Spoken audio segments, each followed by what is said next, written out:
Welcome to Mainland Television Regional News. I'm Graham O'Brien, and coming up in today's bulletin, protesters out to dam the dam, keep safe message from police, theft crime a pain for some, should Nelson have an international airport, and quite a bit more. Great news for hockey followers as the Kiwi Black Sticks cleaned up in their final Nelson match against international visitor Canada in Wednesday's match at Saxton Field. The New Zealand men's hockey team closed Canada down with a 4-0 win in the second test in Nelson. The third and fourth tests will be played in Christchurch on Saturday and Sunday. The dam isn't built yet and may not yet be built, but it certainly is sucking up time and money while the discussion is taking place. This week we reported that the CEO, Lindsay McKenzie, stated that he would be advising Council not to proceed on the funding options proposed for the Waimea Dam project at the meeting to be held on Thursday. We sent Chrissy Small along to talk to protesters who were about to attend that very meeting. Maxwell, what's happening here today? Well, it's the first of a long process, and we're hoping today that the council will respond to the community's needs and the responses. They've had a huge response of people saying they don't want the dam, they don't need it, they believe that there's alternative choices with conservation, and the council is still in the position where they are still intending to proceed and put $25 million to one side for the long-term plan. We are trying to say to these people, you've consulted with the people, they adamantly don't want it, and you should stop the process today. Okay, now there's been some new developments since we last met here, and I believe the CEO is going to actually stand up and say the funding models as presented are not substantial enough. That's absolutely correct, and the people have been telling this for a long time. I told them 2 years ago there was an uneconomical, unaffordable scheme for the whole community, and it will financially ruin this society and the Tasman District Council people. I've been to all the submission process, I've gone to many meetings, and I've heard people say the same story all the time, that it will run them off their land, it will create bankruptcy. Even the big irrigators on the plains are saying it's unaffordable, totally unaffordable. But the essential thing is it's not needed. That's what has not been considered. And there's alternatives around, which like weirs could be put in the river. It's been tried in the past, been very successful. This council needs to open their horizons and consider those factors. Okay, Maxwell, so you've got quite a few people coming today, I guess? Yes, I have. Not specifically, I didn't organise this, but I'm very keen that people do come here, and they need to tell the council very clearly what their impressions are of the dam proposal. It's been bulldozed along, and in my view, it's been hid in the closet for a long time. They should never have done it. They come out of the event in October, and the only time they come out of the closet to speak to the community is when they want them to pay for the bills, which is just extraordinary. Okay, so what is the driver of this dam project? What do you think it is? I think it's a small group of irrigators who have considerable financial benefit from it. It's a business decision of theirs. They want someone else to pay their business expenses. Simple as that. It's a very small group, and the majority of people in the community are going to be disadvantaged by this proposal. So why do you think council are listening to them? By the sheer number. We've been a small group of people have been saying this for a long time. When the public were aware of the costs that are coming out and what is actually happening, I think they had 770 submissions on this process, and I think 90 to 95% of them are totally opposed to the dam project. Okay, so council officers are obviously looking at the concerns of the people and are kind of siding with them at the moment. They need to. It's important. Any council is elected by the people, and in my view can be removed by the people. They need to hear the people's views, and it's very strong that people are feeling very emotional about the ongoing effects to them, both financially and in their homes. And one of the most significant factors that's been put to one side is the extensive earthquake fault lines that run through this dam site. I've just come down. I spent a week week at a hearings, resource consent hearings in front of commissioners, and the chief civil engineer who's in charge of this project has told this commissioners that there is active fault lines throughout this dam site, and to date the council have never acknowledged that. In fact, just the opposite. They've put out information to say there's no faults, no problems with this dam site, and I say there is, and it concerns me greatly when you think of the activities in Christchurch and what could potentially happen into the people in Brightwater here. It's just a devastating effect will be. So the process sounds a bit faulty then? Absolutely, and one of the things I say quite clearly to these councils, you can't keep getting information from the same source all the time. You need to jump the fence and look at the opposite view to get a robust decision, and that has not been completed at all, in my view. What do you want to happen today, Max? I think they should just vote against putting the $25 million as they intend to do into the long-term plan. They need to say no dam, and the community will be quite resilient to exist without the problems of a dam on site. Max Clark, thank you very much for your time today. Chrissy also caught up with Councillor and Deputy Mayor Tim King about the dam and protest outside Tasman Council. What do you think of the shenanigans going on out here then? Oh, I think it's good to see people exercising their right to have a say in the process, so no, I've got no problem with it at all. Yeah, so what is your stance on the dam at the moment? I still think it's something that has to be done for the region. I think everyone recognises the funding is a massive challenge, and it's always been pretty clear that without outside funding, whether it be from the Crown, Nelson City, it was always going to be a difficult ask. But I'm confident that other funders will come on board and irrigators will step up and make their contribution, and hopefully a dam will go ahead. Do you think there are other alternatives than the dam though? Look, I've been involved in this for quite a long time. There's been studies done for decades going back, a long time into ways of providing secure water source for the Waimea Basin. I believe at this stage this is the best option. If it can be achieved, if the funding becomes available through the sources that are out there at the moment, then I think for the long term this is the right choice. If however this doesn't go ahead, then I'm sure people will continue to look for alternatives as they have done for decades and decades. What about new builds having water tank catchment? Well, I think in terms of urban water supply, there are a number of options that can ease the peak demand, but I don't think water tanks in houses is going to replace the need for reticulated water anytime soon. But if we look at it, it's not really the home users that we're looking at servicing with this dam, is that right? Well, it's a combination. I think it's pretty clearly a combination of urban users and irrigators, because the council's domestic water supply will need supplementing either through this scheme or through some other method if Richmond and the surrounding area is going to continue to grow as it has done for the last, has always done. What about people utilising more grey water resources? Again, all these options like water tanks, utilising grey water, they're all options people can exercise now. I don't like the idea of the council forcing people to do it.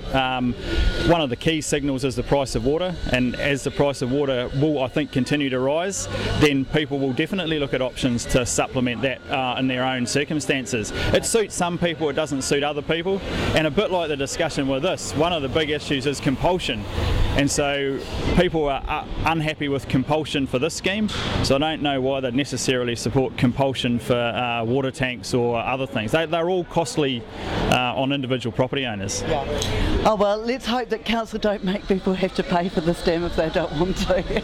As a ratepayer, I certainly don't want to. I think it'll be an interesting decision. I think Lindsay's report I fully support. I think it addresses the two key issues, which are compulsion and total council funding. It was probably always a very optimistic kind of view that the council could fund a scheme like this, and I think the approach that's been taken by the council is entirely the correct one, and when we get to June next year, hopefully there'll be a lot more information on which to base a final decision. Tim King, thank you very much. No problem. 2 men were caught in the act while police were making routine inquiries at an Edify address on Wednesday night. Nelson Bays police were greeted by a strong smell of cannabis coming from the house, and the officers invoked their powers under the Search and Surveillance Act 2012 to enter and search the house. They discovered an indoor cannabis cultivation setup, plant material, seedlings and seeds. 423 grams of cannabis head and 311 grams of cannabis leaf was recovered. 2 men aged 45 and 48 have been charged with cultivating cannabis and possession of cannabis for supply. They will appear in the Nelson District Court on the 26th of January. Local police are saying that people are easy targets for car thieves after several incidents of thefts in the area. Prevention Manager Senior Sergeant John Price said that there had been a number of reported car thefts over the last couple of weeks, with the majority of vehicles being unlocked or the owner's home was insecure and the thief was able to walk inside and get the car keys. Thieves are also literally walking along trying car doors until they find one unlocked. Senior Sergeant Price said that incidents where thieves broke into a vehicle all involved valuable items being left in view. And on Waimea Road, Thursday morning, police were out with the speed camera and doing a brisk trade. However, all drivers snapped and must have been doing over 4 kilometres an hour, as police have taken note of the public's dim view of the 1 kilometre over campaign that has now been dumped. Police have also been conducting checks at intersections controlled by traffic lights, and a large number of offences for failing to indicate, give way and failing to stop for a red light were detected. What has become of great concern is a number of drivers using cell phones while approaching or driving through intersections. On Tuesday, 16 notices were issued to drivers for this offence.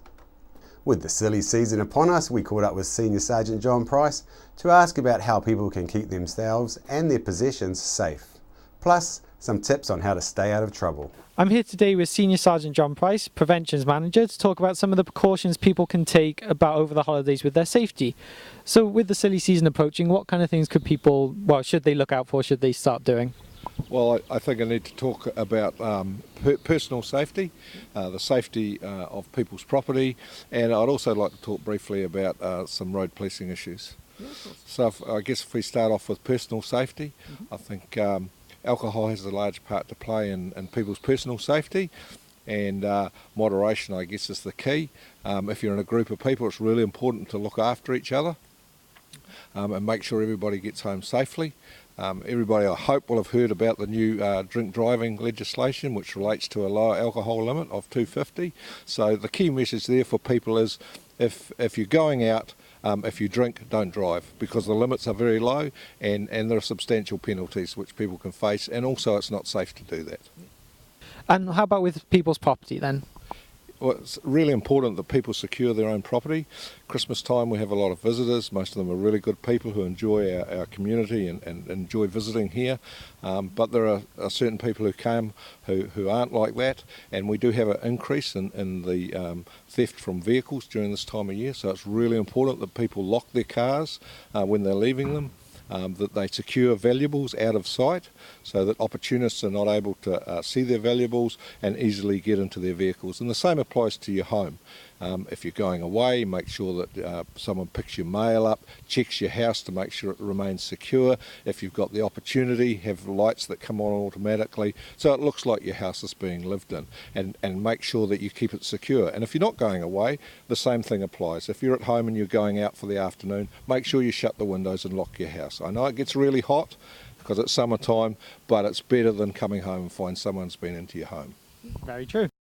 Okay, so as well then, obviously there's going to be a lot of people on the road. Obviously they're going to be staying off if they've had a drink, but is there anything else that they should be looking out for with their cars and stuff? Oh yes, I think this time of year people travel quite long distances sometimes, so it's really important to have breaks, to be refreshed. Make sure you get a good sleep before you travel a long distance. When you are driving long distances, have breaks during the journey. People will have seen on television some issues around speeding and the police attitude to speeding. Well, what we're saying is that if you break the speed limit, you break the speed limit. And the officers on the roads today have the discretion as to whether they issue with an infringement notice, but you can rest assured that if you break the speed limit, regardless of what speed over the limit you're doing, a police officer, if he sees you, will stop you and speak to you. They have the discretion on whether they issue an infringement notice, and that will often depend on the road conditions and other matters. But the important thing is, whatever road you're on, you should drive to the conditions of the road and the weather and the associated things that are associated with that. So the speed limit is the speed limit, but there are other factors that should impact on how you drive and what speed you drive. So that means people have to, whatever the speed limit is, they have to stay under it no matter what. But are there any other kind of distractions that they need to look out for? Yeah, we've been doing some work recently around cell phone usage by people driving, and I've got to say that the results are disappointing for us. We would rather do these types of operations and not catch people, but recently we have been catching far too many people using their cell phones while driving. And all the evidence is that when you're using a cell phone, it distracts you from your concentration of driving and increases your rate of having a crash or causing someone else to have a crash. And crashes result in harm to people, and that's what we're trying to avoid. Okay, so as someone who's been in a car crash myself, it'd definitely be good to avoid it. So for everyone who is watching, you've been told what to look out for. You know to keep your speed down. You know to lock your doors and your windows in your car. And thank you for taking the time to give these warnings to people. Thanks very much. A prominent Nelson writer's Toyota Surf was broken into while parked in what he thought was a secure long-term car park at Nelson Airport sometime between Monday and Friday last week. Gerald Hindmarsh has spoken out to media about the lack of security at the car park and has said existing camera surveillance was useless, with his vehicle being safer if left parked in the street. Kay McNabb, Nelson Airport Chief Executive, has responded to Mr Hindmarsh's comments, saying the airport has never claimed that the car park was secure and that they have never advertised it as being such, saying that they cannot take on the liability for criminal activity. Any change to install a surveillance system to monitor the entire car park would be high cost and an expense that would then be passed on to customers. However, she said that there are regular patrols all day and random patrols overnight by security officers. She said this is the first reported theft in the long-term park in 3 years, and these thieves were obviously professionals, knowing how to avoid the existing security cameras. And while on the subject of our region's airport, we went out to the street to ask people their thoughts on Nelson having a Top of the South International Airport and what they think this would do for the region. International visitors have spent a record of $1 billion for the year in Queenstown. What are your thoughts on Nelson investing in an international airport? I think we should definitely try and extend our runway, be more on the tourist scene like Queenstown's airport. I think it'd be really important for the area. Well, if Queenstown can do it, Nelson certainly can. Yeah, I'm all for it. I think it'd be wonderful. Nelson's kind of full as it is, and so with more traffic coming into Nelson, that's just going to wreak havoc amongst the locals. And I reckon it'd be a great thing because it would get the tourists and more people here, and it would boost the region up a hell of a lot. That could be a good idea, but I think on the moment the prices are too high for the local people to travel by plane. I'm from a tourist town myself, but you don't have as many tourists as we do, and we're a fraction of your size. So we live on the west coast, and the amount of tourists coming through this season is so much bigger than it was since Queenstown's got its airport. Yeah, I mean, if it's expensive to come in here from other places, then sure. But yeah, I don't know. You have to look at the economics. I think it would be great because right now we have to fly out of here to Auckland before we can fly home. And I think it would be good if it didn't cost so much to fly out of Nelson to other parts of New Zealand. I think it would be a good idea, but it really has a nice small town feel, and it would be a shame if the town lost that. It's time to sort out those toys your household no longer needs, because it's all fingers crossed for good weather for the annual Ulysses Nelson Toy Run coming up on Saturday 13th of December. Wet conditions were blamed for a small turnout last year, and organisers hope to turn that around this time, with 2014 marking 29 years of this event. The toy run features motorbikes and scooters of various engine sizes, all adorned with various gifts for distribution to the region's children by the local branch of the Salvation Army. Nelson Ulysses branch coordinator John McDonald has said that the aim is to give gifts to the needy, and the Salvation Army follows the Ulysses convoy to collect toys from the people on the roadside. It really brings out a wonderful community spirit. The public can come to the assembly point at Paps Car Park in Cambridge Street at 10 a.m. in Richmond to donate their gifts to the Salvation Army and to see the extensive range of scooters and motorcycles dressed for the occasion. The convoy will leave an hour later. The motorcycles will make their way into Nelson through Richmond's town centre and Stoke before travelling down Trafalgar Street in Nelson to finish at the car park at the Trafalgar Centre. And finally, even though the region has had some rainfall, Tasman District Council's Dry Weather Task Force convener Dennis Bush-King has said that water restrictions will be held at their current Stage 1 level for another week, commencing 15th of December.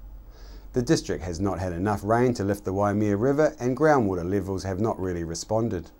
The Waimea River has risen to 2,600 litres per second, and while the overcast weather may see a reduced irrigation, it's for these reasons Mr Bush-King has decided to keep the restrictions in place.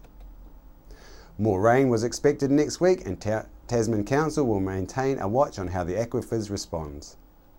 The Stage 1 rationing, which means a cut in use by 20% of consented water take levels, applies in the Upper Catchment Reservoir, Waimea West, Delta, Golden Hills and the Upper Confined Aquifer zones on the Waimea Plains. Mr Bush-King said that watering restrictions will also be maintained for urban water users in Richmond, Mapua, Ruby Bay, Brightwater and Hope and their rural extensions. Any effort residents can make to conserve water as we move into summer would be a good thing. After the break, we'll bring you the latest weather update and some events and happenings coming up from around the region.